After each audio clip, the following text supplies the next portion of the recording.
Shalom and welcome to my channel. In this video, we're going to go over 10 differences that a lot of American Olim who move to Israel or even tourists find very surprising and even shocking about Israel. So there are a few differences when it comes to the food.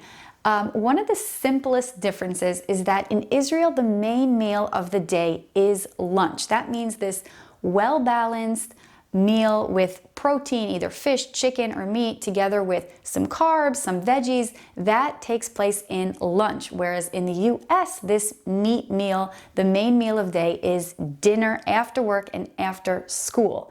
Now, from what I understand, in Canada and UK is similar to the US, and most European countries are similar to Israel.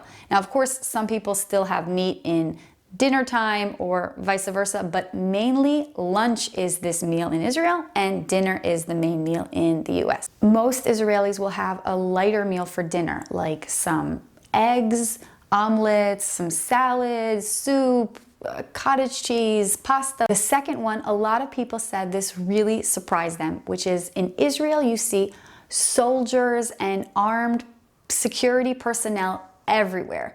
This means you could see a lot of soldiers, even with their guns, on trains and buses, and every entrance to a mall or to school has a security guard in the entrance. Now, I thought it was really normal to have schools that are gated with a security guard, but apparently in the US, a lot of schools don't have this. In the US, armed security is much less common, and you'll only find it in specific, like high-risk areas. Like, for example, now with the rise of anti-Semitism, some Jewish schools will have an armed security guard in the entrance to their school, but this isn't the case for all schools. Why is this the case in Israel? First of all, you may have noticed that we have a lot of security threats from our neighboring countries and from terrorist organizations, so that's why there's more security. Also, we do have a mandatory army service, so that means ages 18 to 20,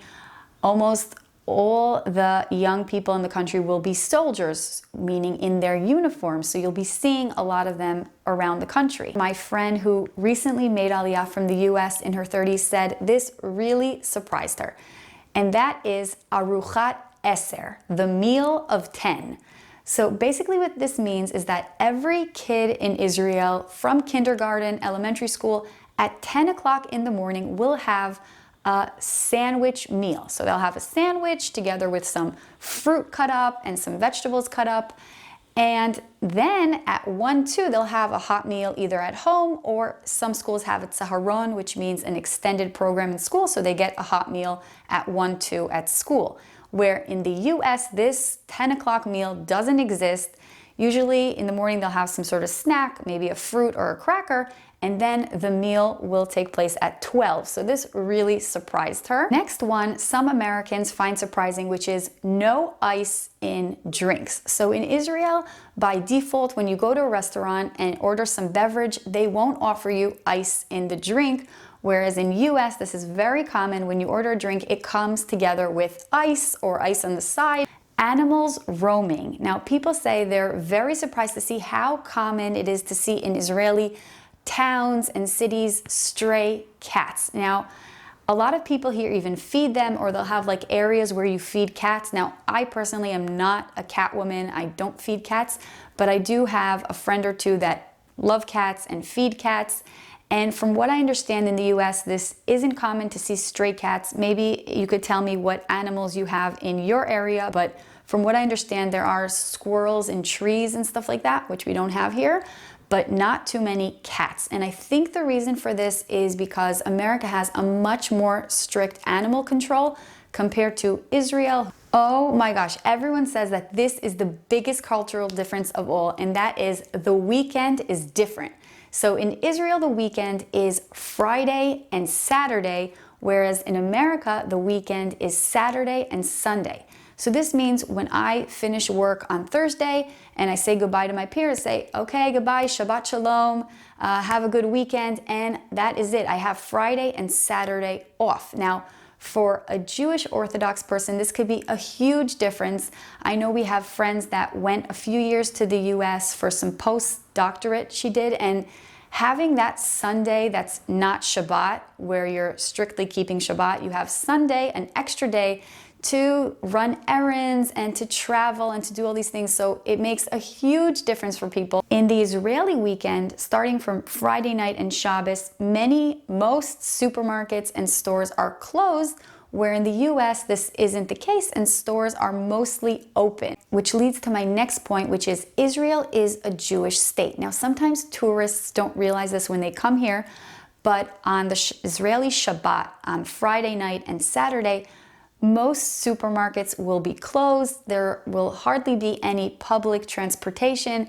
So this means that if you're in the Jerusalem area and you want to go out to a restaurant on Saturday, this could be difficult to find. Now, if you're in the Tel Aviv area, it's easier to find restaurants that are open on Shabbat. And also because we're a Jewish state and we mostly keep kosher, if you're looking for some specific non-kosher food, like maybe bacon and stuff like that, it can be very hard to find here in Israel. Israelis are generally louder in the public spaces compared to the quieter US culture. Specifically, also kids in Israel have more of a presence. They're seen, they're heard.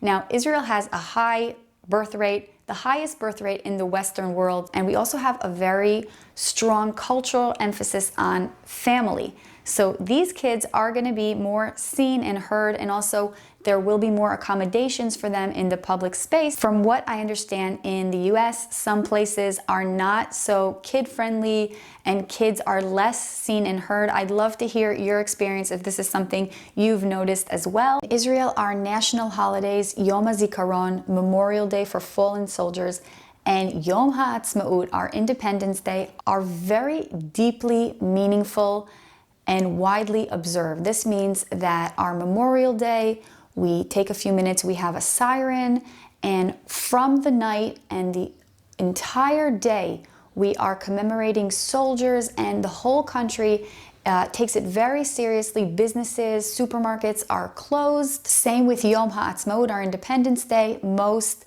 supermarkets are closed. There's a lot of community celebrations and ceremonies.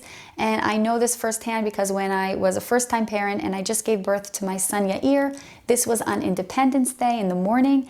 And my husband went to the supermarkets and everything was closed. Restaurants were closed.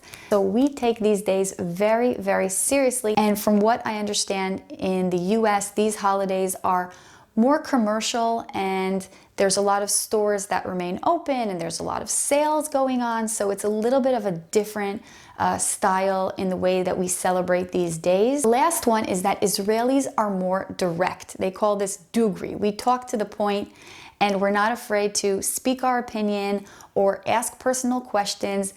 And this is compared to Americans, who are generally more polite and less direct, more PC. For example, they can ask you a lot of personal questions like, how much do you pay for rent? And how much do you pay for this? And everything is something that people can ask. Of course, you don't have to answer if you're not comfortable, but people feel very comfortable. Or in the work environment, an American would say, maybe we can review some of the other options and see which is the best one. And an Israeli will hear the idea and just say, I don't think that's a good idea. Like, let's look at something else. Like, we're not afraid to voice our opinion, to say what we think. So I hope you enjoyed this video of cultural differences between Israel and the US. And if you have any examples of things that surprised you about Israel, or if any of these resonated with you, I'd love to hear it in the comments. Thank you so much for being here, and I hope to see you in the next video. Shalom!